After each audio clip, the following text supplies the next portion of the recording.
민주당 비례위성정당이 이제 출범을 했네요. 출범했죠. 면면이 너무 화려해. 아 거기도 윤희숙이 있더라고.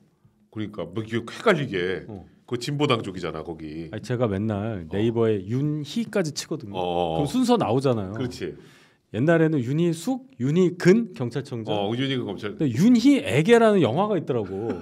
그 다음에 제가 네 번째였거든요. 윤희애게. 근데 어느 순간 제가 맨 위에 올라간 적이 있어요. 이게 뭐냐 그랬더니 윤희석이라는 배우 있잖아요. 그분이 이제 이선균 씨 관련해서 이래가지고. 근데 아니더라고. 저 때문이 아니었어. 요즘에 형이 이제 많이 올라와가지고. 그래서 최근에는 어떻게 됐냐면 제가 두 번째인데 윤희숙 의원을 그렇게 많이 나오나 했는데 보니까 이 윤희숙 때문이야. 두 명이라. 이 윤희숙이 있었어. 진보당인가? 그렇죠. 진보당 거기 깜짝 놀랐네. 당무시네. 근데 이게 보니까 반칙 아니야 반칙? 면면이 너무 화려해. 이게 헌재에서 위헌정당으로 해산시켰던 통진당 세력에 그리고 뭐 온갖 시위에 뭐 이런 거 했던 사람들의 사실상 뭐 거의 뭐 좀 심하게 얘기하면 사실상 강국가 세력 정도 수준 아니에요? 그렇죠. 그러면서 무려 수권 정당이 되겠다고 그랬어요. 섬찟하죠. 그럼 여기가 조선민주주의인민공화국처럼 된다는 거예요. 진짜 이민 가야 돼. 된다는 거예요. 진짜 이민 가야 돼. 이거 정말 잘 생각해야 됩니다. 이런 사람이 제도권에 들어온다는 게 중요한 거예요. 제도권. 그러니까 그냥 바깥에서 당으로 막 시끌시끌하는 게 아니라 국회 안으로 배지를 달고 들어온다는 거 아니에요? 그러니까 야구로 치면은 뭐 자기 마음에 안 들면 그냥 빈볼 막 던지고 뭐 심판 얼굴에도 던지고 뭐 포수가 잡는 척하면서 빠져가지고 심판 맞추고. 많이 그러거든요. 그런 빌런들이 리그에 들어오는 거예요. 이거는 그러니까 우리가 여러 차례 얘기했지만 이게 뭐 진보당하고 지금 민주당하고 뭐 72개 지역구 단일화도 진행하고 지금 그럼 사실상 통진당 세력에 그냥 이재명이라는 한 사람 호위하려고 결국은 그러니까 이재명 하나 살려고 이렇게 하는 거 아니에요? 너무 놀라지는 마세요. 이런 걸 많이 했어요. 과거에 민주당 계열 정당들이 이런 걸 많이 했었어요. 그래서 단일 후보를 뽑아서 하는데 져요. 그러면 대부분 보면은. 그렇지. 근데 그때는 이제 저희 쪽 계열 정당이 좀 셌을 때인데 요번에는 좀 다를 수 있느냐 글쎄요. 어딘지는 제가 좀 보겠는데 이렇게 쉽지는 않을 거예요. 일단 예를 들어 울산 북구 같은 데도 지금 파열음이 나잖아요. 그렇지. 거기는 이제 뭐 이상원 의원이 무소속 나간다는 거 아니에요. 그럼 오히려 국힘이 확 유리해지겠네. 그렇죠. 그렇게 되면은 거기 윤종호라는 사람이 될 수가 없어요. 그렇지. 그건 오히려 잘 된 것 같아요. 네. 오히려. 그러니까 이런 케이스가 굉장히 많이 나온다. 왜냐하면 색깔이 너무 달라요. 그렇지. 전혀 달라.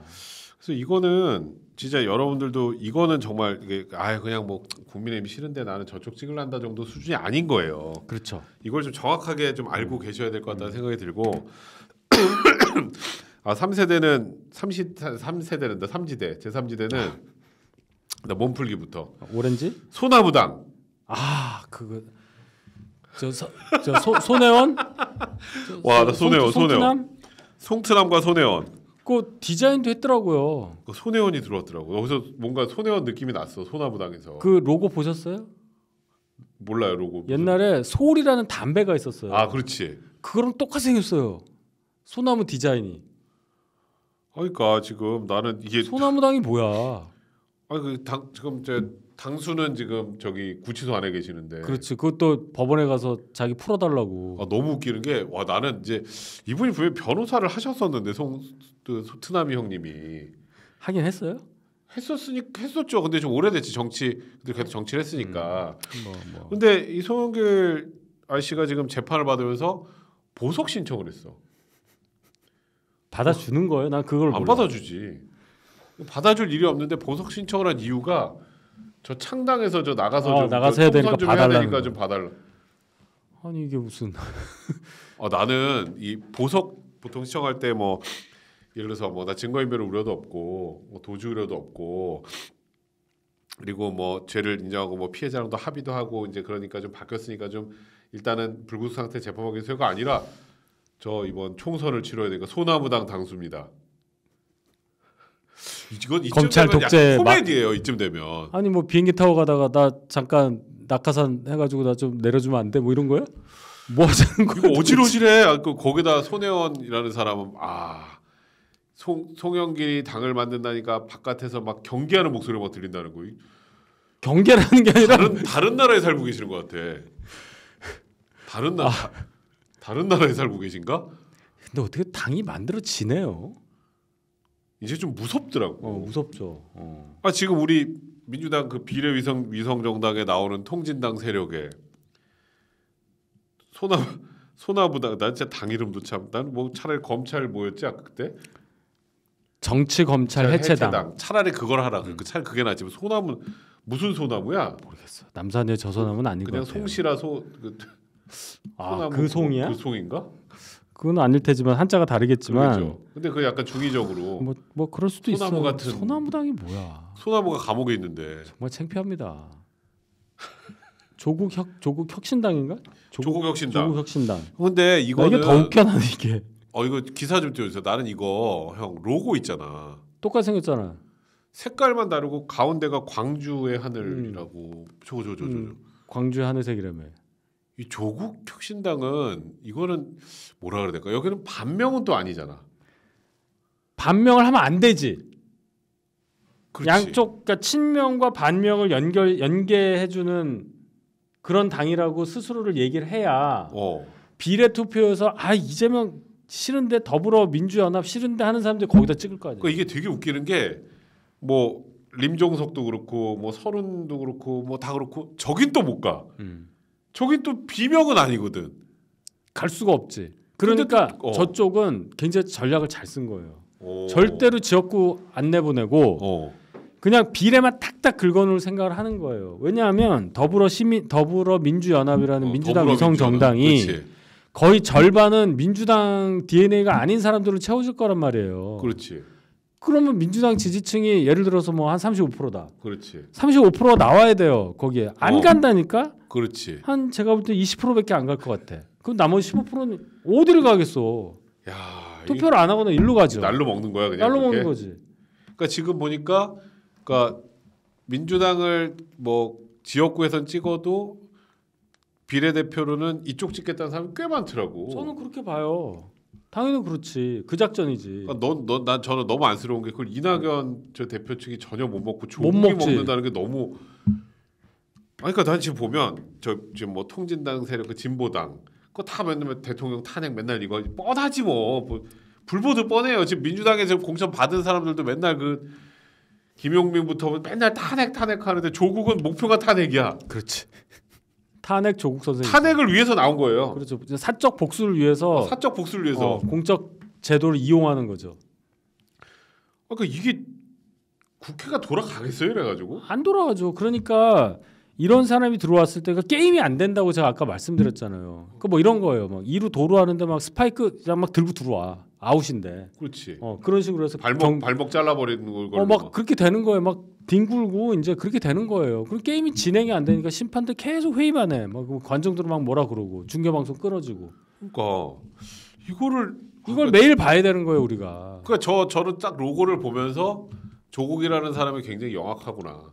민주당하고 척은 안 지는데 그렇다고 뭐 또 어쨌건 비례정당을 따로 만들고 우리는 강력하게 탄핵을 하고 그래서 민주당을 위해서 또 저기 또 지역구는 안 낸다 그러고 본인도 저렇게 될 줄 몰랐죠. 만약에 민주당이 비례정당을 그냥 뭐 저렇게 안 하고 통진당하고 손잡고 이렇게 안 했으면은 조국 신당이 많아야 두 석?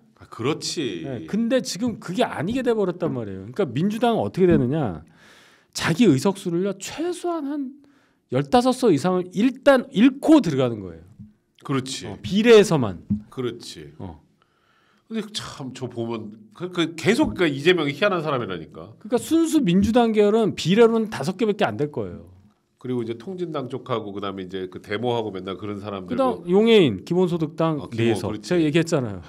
통진당 세에서 통삼. 거기 넷. 그다음에 이제 누구야 박서군. 그지 맨날 그 저기 FTA 그다음에 광우병 뭐 이런 거 할 때마다 나와서 맨날 하는 총무 역할 하는 그분 있잖아요. 그렇지. 거기 내에서. 그다음에 여기 조국 신당 해가지고 여기 한 대여섯 석. 얘 라인업이 어질어질하네. 그러니까 이재명 대표가 비례 갈 자리가 없어. 그러니까 계약을 나간다는 거예요. 갈 자리가 갈 없어. 자리가 없어. 제가 그랬잖아요. 그러네. 또 막상 보니까 갈 자리가 없네. 그러면 이제 민주당에서 비례 바라고 있었던 사람들은 완전 바보 되는 거예요. 그렇지. 비례만 바라보고 있었는데 그러네. 뭐 몇 명 이렇게 느낌이 오는 사람이 있어. 저 사람 비례 가겠다. 뭐 안 되지. 그 다음에 저하고 맨날 같이 방송하는 그 민주당 대변인 분도 정해지지가 않았어요. 그렇지. 뭐 물어볼 수가 없어.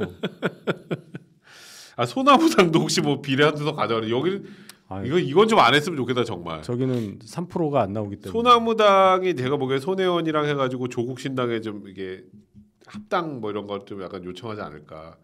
같이 가자 좀 이렇게. 그럴 수 있다는 생각도 살짝 들더라고요. 그러니까 먼저 들어간 분과 나중에 들어갈 분이 이제 합쳐지면 그럴 수도 있는데 그러면 당명부터 정해야 되잖아. 조국 혁신 소나무당. 누가 아까 어떤 분이 심지어 조국 혁신당은 하늘 색깔로도 갈라치기 한다. 그렇지. 광주의 하늘색. 다 이게 나뉘어 있어. 그러니까 무슨 서울 하늘색하고 광주 하늘색이 또 달라요. 그리고 자기는 그러니까 자기가 비례로 입성한다는 거의 확신을 갖고 있는 것 같아. 내가 대법원 판결 받아가지고 가면은 내 뒷사람이 이끌고 갈 거라고. 참, 도대체 이 정신. 그러니까 저는 진짜. 그럼 행복하냐고. 이런 사람이 당을 만들고 이런 사람 중심으로 묶은 사람들에 대해서 지지를 해서 국회로 보내주고자 하는 그런 마음은 도대체 뭘까라는 생각까지 들더라고. 이게 보여줄 거 다 보여주는 거예요. 끝까지 지금 우리가 이 제도 하에서 87년 체제에 그 87년도에 지금 현행 헌법을 구상했던 사람들이 전혀 예상 못했던 일들이 이제 나오는 거예요. 진짜 이 체제에 이 빈틈을 노려가지고 이렇게 나오는 거예요. 이 제도가. 그러니까 저는 만약에 이번 총선에 뭐 국민의힘이 많이 이긴다 예를 들어서 그래도 시끄러울 것 같아요. 엄청 시끄럽죠. 그래서 그래서 들어오는 멤버들 구성이 제가 87년 체제를 왜 지금 얘기를 했냐면요. 다른 게 아니고요. 87년 체제에서 갑자기 바뀐 게 소선구제예요. 그렇지. 한 명 뽑는 제도를 만들었기 때문에 지금 우리나라 현실에서 이런 상황이 나온다는 거예요. 그 전까지는 2명 뽑는 게 10년 이상 지속됐었습니다. 그렇죠. 그러니까 어느 한 당이 절대 과반은 거의 못하게 되겠죠.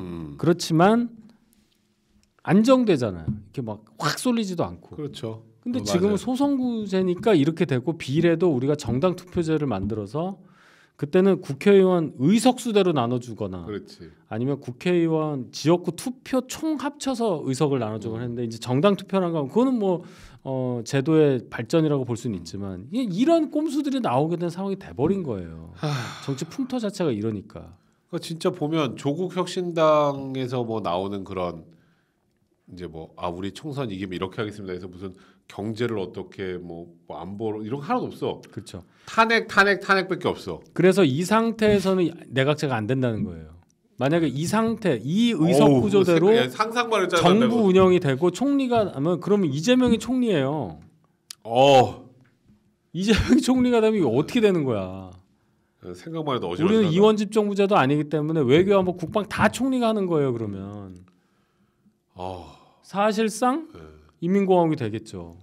거기에 그렇죠. 이제 막 장관으로 이제 막 진보당 막 이런 사람, 통진당이 막 또 이석기 막 이런 사람 들어오는 거야 이제 막 연립정부를 해야 되니까. 이거는 정말 상상하기 큰일 힘든 날 상황이에요. 그래서 우리가 이 헌법의 아버지들이 계시다면 그런 역할을 하실 분이 계시다면 이거 잘 연구해서 뭔가 이 제도의 이 허점을 메워야 되는 국회가 22대는 되어야 한다. 그러니까 이번 총선은 어쩔 수 없이 이렇게 치르긴 하는데 지금 저도 이 얘기를 하면서 이게 뭐 국민의힘의 승패를 넘어서 저희가 말하는 이 세력들이 국회에 들어오면 우리나라 뭐가 될까? 그러니까 체제를 부정하잖아요. 이 말이 되게 그런 게 어디서 하지만 그게 아니라 그게 진짜 무서운 거예요. 요새 뭐 건국 전쟁 그게 이제 뭐 100만 넘었다고 하지만 그렇지. 그때 이승만이라는 분이 안 계셨으면 우리나라 국채가 민주공화국이 됐을 것이냐. 그렇지. 그때 뭐 미 군정에서 여론조사 비슷하게 한 거 보면 인민공화국을 좋아하는 사람이 훨씬 많아요. 인민공화국을 먼저 선포를 했어. 여운형은 9월 그렇지. 6일 날 45년도 선포를 했다니까. 근데 웃긴 게 인민공화국의 대통령이 자기네들이 추대한 게 이승만이야. 이승만은 좌우에서 다 대통령으로 추대가 돼요. 그렇죠. 이제 그걸 아셔야 되는데 어찌되었건 간에 이 상황에서도 해방 지나고 80년이 지난 이 상황에서도 지금 이 나라가 태어나서는 안 될 나라였다는 생각을 깔고서 있는 사람들이 지금 국회 제도권에 들어와서 들어오려고 정치를 하려고 하는 한다. 그렇지. 그게 진짜 무서운 거예요. 우리는 그런 시대를 살고 있는 거예요. 그래서 저는 이번 총선이 무엇보다도 그래서 너무 중요하다고 생각하는 게 안 들어올 수는 없게 만들었어. 일단 몇 명이라도 안 들어올 수는 없어요. 근데 이걸 최소화해야 되는 게 굉장히 중요한 일이라는 생각이 들고 저는 이렇게 봐요. 한 10명 정도 들어올 겁니다. 음, 근데 그 정도 들어온 경우가 있었어요. 19대 때도 있었고 17대도 있었고 17대 때 민노당, 민주노동당 물론 좀 이 통진당은 다르지만 13석. 그다음에 이제 19대 때도 통진당 들어왔다가 거기 이렇게 됐지만 순수 통진당은 5석이었어요. 예, 뭐 6석 무소속도 다 6, 7이라고 봅시다. 그거보다 조금 더 많은 사람이 그렇지도 않아 또 조금 다르니까 하면 비슷하게 들어오는데 결국은 떨어져 나가요. 같이 있을 수가 그렇지. 없어. 그러니까 민주당이라는 당에서는 뭐 나중에 더불어 민주연합이랑 합당을 이름도 하겠지만 그렇지. 합당을 하겠지만 분명히 나옵니다. 그렇지. 그래서 통진당 2를 만들 거예요. 통투죠, 통투. 네, 그래서 이제 막 4당 체제 되고 막 이렇게 될 거예요. 조국당도 그렇지. 있고 뭐 이렇게 될 텐데 결국은 그러면 야권 분열이에요. 절대로 이재명이라는 사람 밑으로 해서 하나로 움직이기 하나 어렵게 텐트로 됩니다. 갈 수는 없지. 그렇게 계산을 했다면 이재명 대표가 너무 재판에 지쳐서 제대로 판단을 못한 거다. 저는 그렇게 재판에 봐요. 지쳐서 제대로 판단을 못한. 그러니까요. 하여튼 이번 총선이 얼마나 중요한지 다시 한번 알 수 있는 그런 총선이고 우리 마지막으로 여기 주황색도 한번 해보죠. 무슨 말 할까요? 거기 너무 뉴스가 안 나와. 그 이준석 대표 이제 지역구 정했더만. 이해를 못 하겠어요. 거기 이제 제가 궁금해서 물어볼 거예요. 동탄 신도시 그 삼성전자 그분들 있는 거기서 반도체 벨트 얘기를 하는데요. 그렇죠. 글쎄, 삼성전자 거기 이제 뭐 반도체 만드는 공장이랑 가깝죠. 근데 여러 군데 있어요. 삼성 캠퍼스라고 그러잖아요. 여러 군데 있고 거기 출마한다는 거하고 반도체 벨트하고 무슨 상관이 있느냐. 의미가 없고. 그렇죠. 일단 이것부터 얘기해야 돼요. 대구에서 제일 센 사람이랑 붙겠다고 한 거에 대해서 얘기는 하고 뭐 화성을 가든 뭐 금성을 가든 뭐 어디를 가든 해야 될 거 아닙니까? 그런 거 아닙니까? 전 요번에 일단 총선 그 이준석 대표를 이렇게 보면서 이게 진짜 저도 이제 요즘에는 이게 뭐지라는 생각까지 들 정도인데 솔직히 이거는 보면 제 개인 생각이지만 화성을 해서 당선 가능성은 전 거의 제로에 가깝다 보고 10%가 나올 수 있겠어요? 못 나오죠. 아니 화성에 뭐 예를 들어 반도체 정말 큰 공장이 있어서 거길 갔다고 쳐요. 거기가 뭐 일단 그 지역구가 평균 연령이 가장 낮다. 그래서 그거를 하던데. 아니 그러면 거기하고 연결시킬 수 있는 거는 제가 아무리 이준석 대표를 생각을 해봐도 본인이 이제 젊다는 거 하나. 한국 나이로 40이에요. 거기 지역구 사람들이 평균 연령이 제일 낮으니까 거길 간다 하고 반도체 그 두 가지 얘기하는 것 같아요. 아니 그러면 더 젊은 사람도 있는데 왜 굳이 한국 나이로 40이 불혹이 된 사람이 거기까지 가? 그게 하나가 있고 그다음에 이제 본인이 예를 들어 반도체와 관련된 뭐가 있어야 되는 거예요. 그렇지. 이제 본인이 하버드를 나왔는데 컴퓨터 사이언스를 전공하고 경제학도 하고 했으니까 뭐 컴퓨터 사이언스를 연결시켜서 얘기할 수는 있겠는데 그게 갔나요? 회사 다녔어요? 삼성전자 다녔냐고 예를 들어서. 형 다녔잖아. 저야 다녔지만 저는 마케팅했던 사람이고 그렇다고 해서 제가 반도체를 막 팔고 다니고 그러진 않아요. 삼성전자를 막 그럴 건 아닙니다. 회사를 다녀온 사람은 알아요. 그게 얼마나 다르고 그런 말 하면 안 된다는 거. 최소한 한 15년은 다닌 다음에 그런 얘기를 해야지. 그러니까. 근데 무슨 관련이 있다고 거기서 반도체 벨트? 이원욱 의원은 원래 화성에서 삼선을 그렇지. 했어. 이원욱과 양양자. 양양자 의원 또 용인 나갔어. 용인. 이게 어떻게 연결이 되냐고. 차라리 양양자 의원이 여기를 나오면 또 모르겠어. 삼성전자에서 상무까지 했으니까. 무슨 얘기인지를 모르겠다니까요. 그냥 젊은 사람들 많으니까 내가 거기 가서 한번 표 조금 더 얻어볼게. 이거밖에 안 되는 거예요. 그러면 본인은 뺏지 못할 걸 거의 확신하고 나간다는 거. 그러니까 표정이 요새 안 좋더라고. 이게 지금 이게 뭔가 뭐 사실 저도 이게 기사도 없고 일단 관심에서도 멀어져 있고 그 다음에 가끔 나오는 게 뭐 이선 저 뭐야 그 무슨 방송 나가가지고 또 한동훈 SNL 나가서 한동훈 위원장 저격하고 뭐 그러니까 왕관의 무게를 느껴라 뭐 이재명 대표보다 한동훈 위원장이 90도 이게 더 뭐라 그러지? 더 더 굴욕적이라고. 굴욕적이고 거기다가 오늘은 또 뜬금없이 화성을 한동안 나와라까지 얘기를 하더라고요. 그런 거 정치가 아니에요. 이거는 그냥 시비 거는 거잖아요. 그러니까 요즘에 딱 지금 형 말처럼 요즘에 이준석의 정치는 시비 거는 거 말고 없는 거예요. 그냥 시비 거는 거예요. 뭐가 보이는 게 하나도 없어. 이런 표현은 좀 그런데 우리가 이렇게 뭐만 하면 이렇게 자꾸 이렇게 분란을 일으키는 사람 보고 뭐라고 하잖아요. 지금 딱 그렇게 됐어요. 이준석이라는 분의 이 포지셔닝이 전에는 젊으면서 똑똑하고 한국 정치에 없는 캐릭터이기 때문에 사람들이 막 몰리고 관심을 갖고 막 새로운 정책도 나오고서 했는데 저 초기 한번 딱 그랬지. 근데 이제는 보니까 그냥 트러블 메이커가 돼버린 거예요. 국힘도 트러블, 또 이낙연이랑 합쳤다 또 트러블. 그러니까 축구로 치면 공을 안 줘. 공을 패스를 안 해주는 거예요. 그냥 여기 외딴 섬에 막 가면서 나 줘 하는데 공을 안 주는 거예요. 공을 왜 안 주냐고.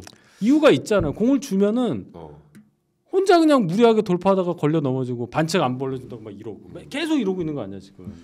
그러니까 이번에 사실 저도 제일 그랬던 게 결국 지역구로 가느냐 비례로 가느냐 이거 가지고 좀 그랬는데 비례를 가면 배지는 달 수 있어도 이준석이라는 사람은 끝난다고 생각을 했고 근데 또 일로 오자니 될 데는 없고 전혀 없어요. 그러면 뭔가 이제 형님 얘기처럼 뭔가 명분 있게 뭐 대구에 가든가 뭐 보수의 기치를 뭐 어쩌고 하든가 아니 원래 노원 그 합부됐지만 하여튼 노원으로 한번 다시 나가서 이제 새롭게 한번 해보든가 그랬으면 여길 남았어야지.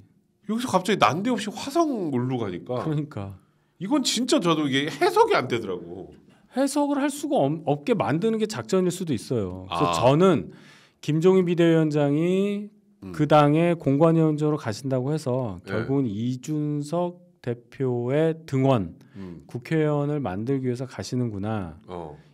김종인 비대위원장이 그래도 우리 당을 위해서는 이준석이 배지를 달아야 되니까 비례로 간다. 뭐 이런 식으로 하면은 못 이긴 척 할 수 있잖아요. 저도 그럴 줄 알았어. 그래서. 근데 이제 안 하니까 야 그럼 어디를 가나 했는데 화성은 좀 너무 그러니까 너무 이게 약간 안 맞아요, 좀 생뚱맞아가지고 이 화성은 도대체 의미가 뭘까 하는데 형도 역시 나는 그래서 형이 뭔가 이런 의미일 거라고 생각해라도 있을 줄 알았더니 없네. 아니 차라리 그렇게 따지면 뭐 카이스트가 있는 뭐 대전 유성을 가든지 뭐 그런 식의 어떤 행보를 해야지. 거기 젊은 사람 많다고 화성 동탄을 제일 젊은 도시인 건 맞아요.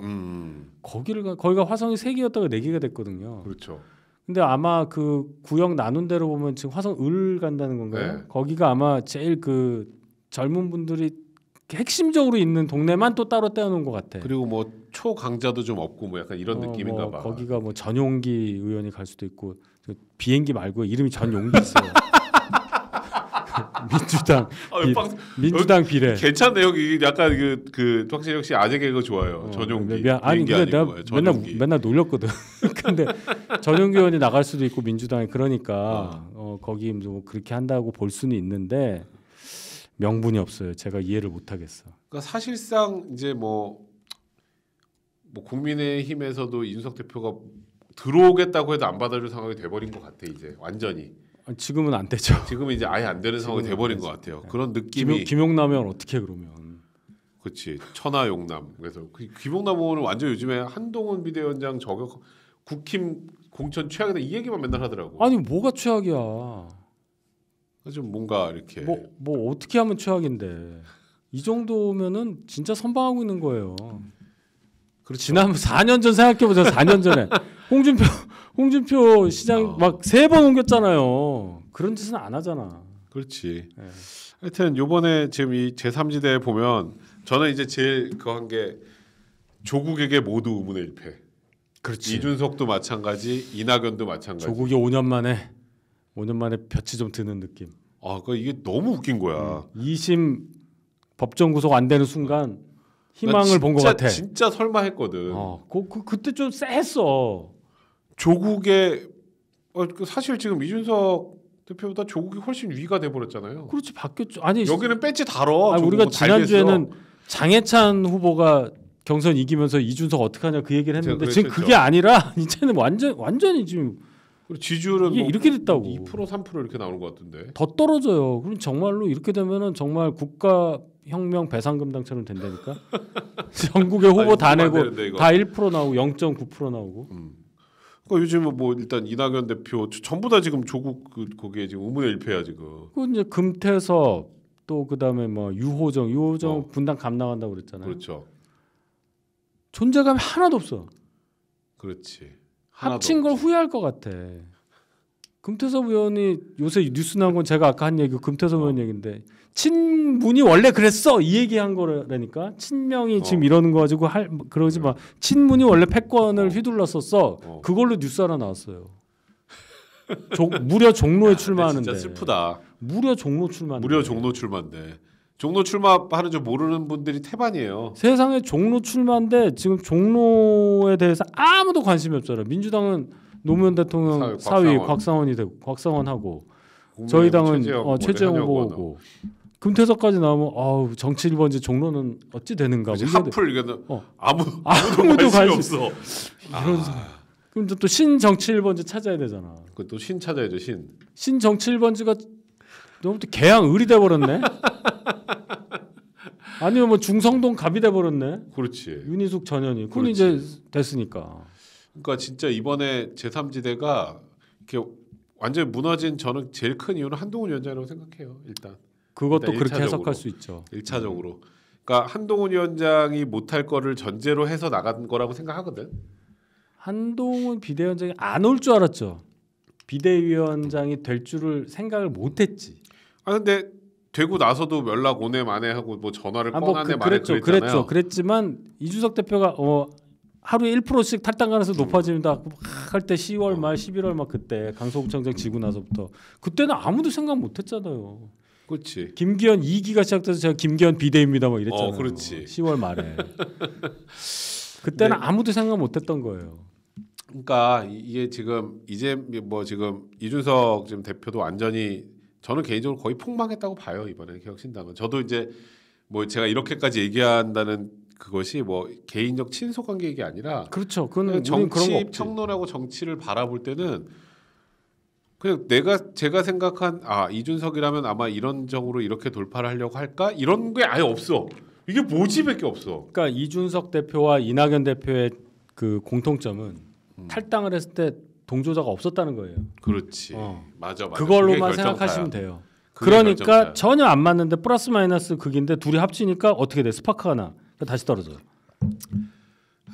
그렇게 된 거 아니에요. 그러니까 말이에요. 우리 정치판이 참 요즘에 하여튼 이 제3지대 얘기를 어차피 비례 얘기하면서 제3지대 보니까 되게 암울하다 갑자기. 암울하죠. 그러니까 조국 전 장관만 조국청청한 거예요 지금. 그러니까 오늘 이거 독야청청. 세 번째 영상 제목은 모두 조국의 의문의 일패 이걸로 하면 되겠다. 조국청청이야 조국청청. 조국청청. 내 소나무당하고 조국하고 합쳐서 조국청청. 소나무당은 저는 별로.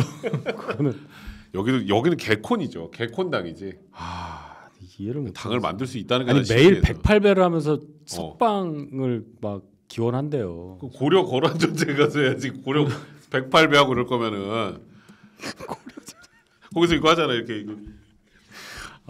살은 빠지겠네. 고려 거란 전쟁도 봐야 되는 거야? 고려 거란 전쟁도 봐야 돼. 28회 보니까 재밌던데. 우리 댓글 좀 볼게요.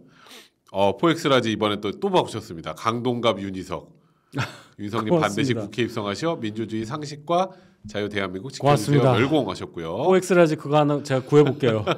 베스테이님 아까 위에 뭐 이상한 글 많이 남겨셨던 상크스님 낚시나고 예를 주세요 하셨고요. 예. 이경선님 솔직히 공천받은 사람들 라디오 안 나왔으면 좋겠어요. 말 길어지면 말실수가 나오는 법이고 당에 부담이 되니까요. 어느 분이 실수했어요? 지금 그 송파을 송파 갑을 병? 김근식. 예. 김근식 후보가 어쨌든 한동훈 위원장한테 경고를 좀 먹었죠. 예. 저희 공천 가지고 이제 얘기하신 거. 예. 그거는 뭐 개항 갑은 맨세이님 개항갑은 아무리 운동장에 기울여도 원장관 무섭게 따라붙고 있는 개항을이에요. 개항을. 네, 개항갑이랑 을입니다. 을이에요. 예. 우리 맨스타인님도 완전 정치 초고관을직인데 갑을이 헷갈려요. 개항을. 네, 완이구님 소라 푸른 소라 새바람에 울지 마라. 창살 아래 내가 묶인 곳 깜빵에서 마늘. 진짜 잘들 참 재밌습니다. 이보희님 소나무당 차라리 솔잎 흑파리당. 박서구는 직업이 공동대표고 맞아요. 공동대표예요. 이것들이 정치 훨씬 더 못하게 해야 함. 근데 그럴 걸 잘 찾으셔야 될 것 같아요. 제리님 이제 민주당이 주한미군 철수, 한미연합훈련만 내 국가보안 폐지가 민주당론이라고 이해하면 되는 거죠. 정확하게 보신 것 같습니다. 남로당처럼 되는 거예요. 저렇게 될 거예요. 그러니까 저도 저게 무서워서 저야말로 그냥 약간 중간지대 정치 평론도 하고 제 성향은 좀 보수적이지만 잘한 건 잘했다고 못했던 건 못했다고 하는데 이번 지금 민주당의 공천과 비례 위성연합 보면 이제 걱정이 돼.